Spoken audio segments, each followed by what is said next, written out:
इस समय cyclone Darien जो ट्रॉपिकल स्टॉर्म बना हुआ था हिंद महासागर क्षेत्र में, वो अब डायरेक्शन चेंज कर चुका है और उत्तर पश्चिमी दिशा में दक्षिण पश्चिमी दिशा में ये मूव करना शुरू कर चुका है। लेकिन ये लैंड रीजन से किसी भी एरिया से, चाहे वो अफ्रीका की बात करें या भारत की बात करें या फिर ऑस्ट्रेलिया और दक्षिण पूर्व एशिया की बात करें, इन सभी जगहों से बहुत दूर है।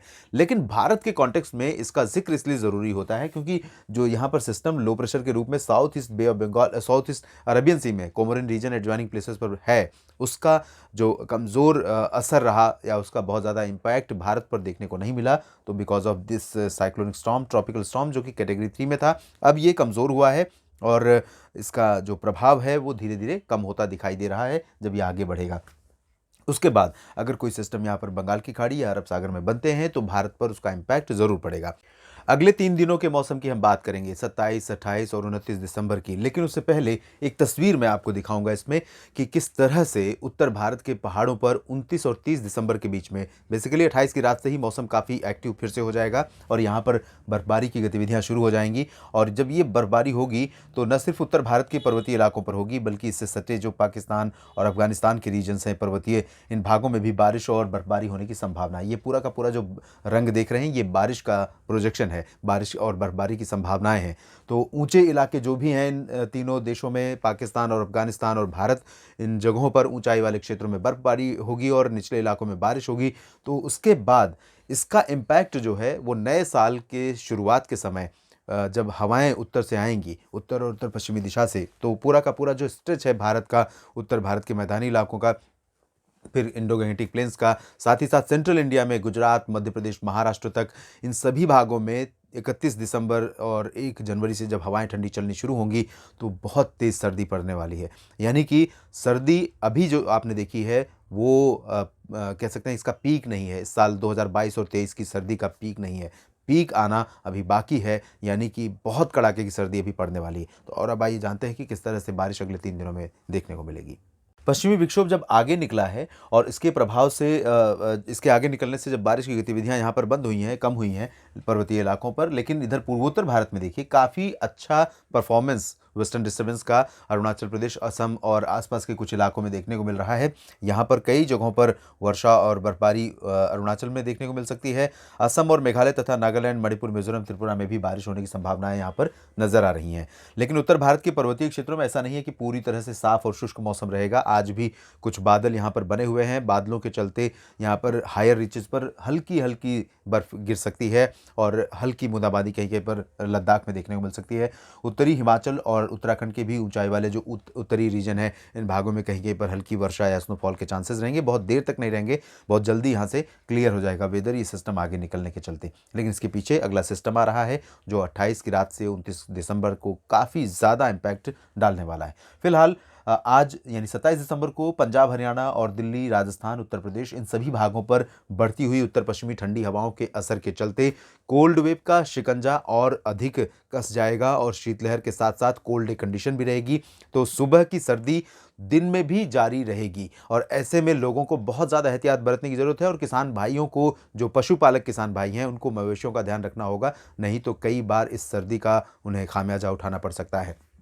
इसके साथ साथ पंजाब, हरियाणा और उत्तरी राजस्थान तथा दिल्ली और पश्चिमी उत्तर प्रदेश के कई जगहों पर आज घना कोहरा रहा सुबह के समय और इसके चलते विजिबिलिटी प्रभावित हुई है। रेल, रोड और एयर ट्रैफिक पर इसका इम्पैक्ट पड़ा है। अब उत्तर प्रदेश के इलाकों में और बिहार तथा झारखंड, पश्चिम बंगाल के क्षेत्रों में भी कई जगहों पर कोहरे की संभावना यहाँ पर रही है, कोहरा छाया रहा है। और लेकिन क्योंकि ये पश्चिमी हवाएं जब तेज़ हो रही हैं, पश्चिमी हवाएं WD के आगे निकलने के बाद तेज़ चलनी शुरू हुई हैं और इनका दायरा जब बढ़ा है तो ये कोहरा ज़्यादा देर तक टिकने नहीं पाएगा, जल्दी ही साफ हो जाएगा। लेकिन इसके बावजूद एक इंपॉर्टेंट चीज़ ये है कि कोहरा तो साफ हो जाएगा, इसकी वजह से आपको लगेगा कि धूप निकलनी चाहिए, लेकिन धूप निकलेगी ज़रूर, लेकिन एयर में जो मॉइस्चर पहले से मौजूद है, बंगाल की खाड़ी और अरब सागर की हवाओं के साथ आया था, उस मॉइस्चर के चलते दिन में भी धुंध बनी रहेगी थोड़ी थोड़ी और कई जगहों पर तो धूप काफ़ी देर बाद दिखेगी और कई जगहों पर दिन भर धूप का असर नहीं दिखाई देगा, खासतौर पर पंजाब और हरियाणा के कुछ इलाकों में और दिल्ली तथा उत्तर पश्चिमी उत्तर प्रदेश और उत्तराखंड के इलाकों में, राजस्थान के कुछ भागों पर भी इस तरह का मौसम देखने को मिल सकता है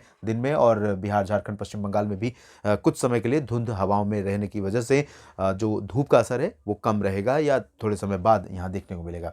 मध्य भारत के क्षेत्रों में मॉइस्चर पहुंचा था।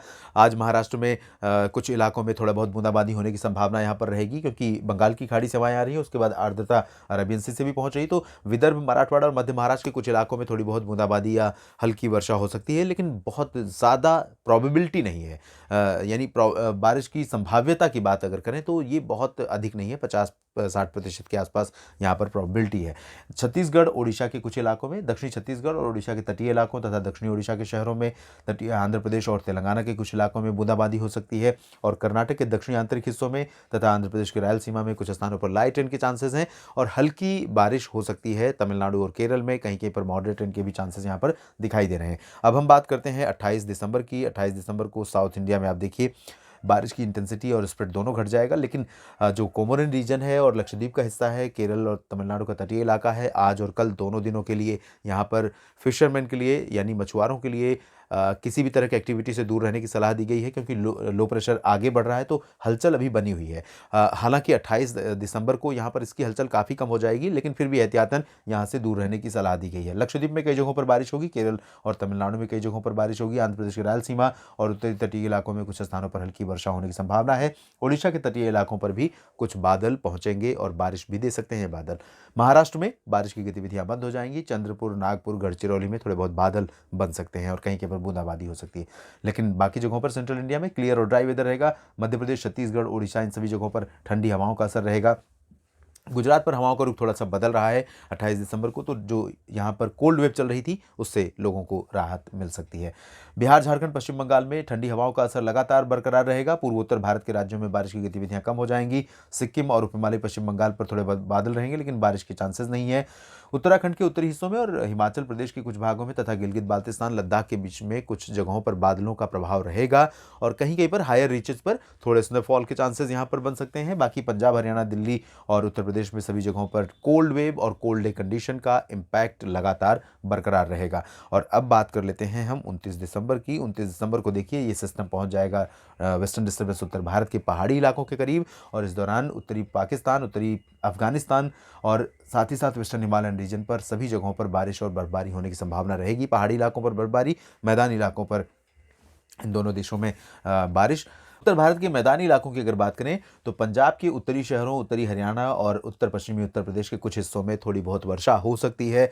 पंजाब में जालंधर, तरन तारण, अमृतसर, पठानकोट और रूपनगर, नवा शहर, और हरियाणा की बात करें तो यहाँ पर पंचकुला, अम्बाला, यमुनानगर, चंडीगढ़, कुरुक्षेत्र, करनाल, कैथल, जींद और सोनीपत, पानीपत तक बादल दिख सकते हैं। दिल्ली पर भी बादल आ सकते हैं, और रूल आउट नहीं कर सकते कि कहीं अगर बारिश भी हो जाए 29 दिसंबर को, लेकिन प्रोबेबिलिटी जो है बारिश की दिल्ली पर बहुत ज़्यादा नहीं है। उत्तराखंड पर काफ़ी अच्छी खासी बारिश की संभावना है। देहरादून और ऋषिकेश, हरिद्वार से लेकर मसूरी, नैनीताल तक बारिश की संभावना है। पिथौरागढ़ में भी बारिश हो सकती है, लेकिन जो अच्छी खासी स्नोफॉल की चांसेस हैं वो श्रीनगर से लेकर के शिमला के बीच में रहेंगे। धर्मशाला, चंबा, ऊना, लाहौल स्पीति, कुल्लू मनाली, इन सभी जगहों पर बर्फबारी होने की संभावना है। तो दोस्तों, अगर बर्फबारी का नज़ारा देखना है तो आप निकल सकते हैं, लेकिन बहुत भीषण सर्दी का सामना भी करना पड़ेगा, तो सतर्क होकर जाना होगा आपको। गर्म कपड़ों के साथ जो मैदानी इलाकों में सर्दी है उससे भी ज़्यादा सर्दी वहाँ पर पड़ेगी, दिन में भी सर्दी पड़ेगी, बर्फबारी का समय रहेगा। और इसके अलावा बर्फबारी के समय थोड़ी सी चैलेंजेस और बढ़ जाते हैं, उसका भी आपको ध्यान रखना होगा। प्लेन्स में राजस्थान, हरियाणा, पंजाब के बाद राजस्थान के अधिकांश इलाकों में और उत्तर प्रदेश तथा बिहार, झारखंड, पश्चिम बंगाल में उत्तर पश्चिमी हवाओं का इम्पैक्ट लगातार जारी रहने के चलते कोल्ड वेव और कोल्ड डे कंडीशन कई जगहों पर यहाँ रह सकती है। ज़्यादा तेज़ धूप नहीं निकलेगी, हालांकि पश्चिमी हवाएं चलती हैं तो आमतौर पर उम्मीद की जाती है कि आसमान पूरी तरह से साफ रहेगा और धूप का सीधा असर पड़ेगा, लेकिन एयर में मॉइस्चर कहीं ना कहीं यहाँ पर रहा है, तो इसकी वजह से थोड़ा सा हेजीनेस अभी देखने को मिलेगा। और धूप का असर कम होना यानी मैक्सिमम टेम्परेचर का बहुत अधिक नहीं बढ़ना, यानी कि रात की सर्दी और दिन तक सर्दी का जारी रहना, ये लोगों के लिए बहुत ज़्यादा फील फैक्टर दे जाता है। इधर पूर्वोत्तर में अरुणाचल में कुछ स्थानों पर वर्षा हो सकती है, बाकी जगहों पर क्लियर वेदर। तटीय आंध्र प्रदेश, तटीय ओडिशा और तमिलनाडु में कहीं कहीं पर बारिश, लक्षद्वीप में कुछ स्थानों पर बारिश, बाकी जगहों पर ड्राई वेदर देश भर में।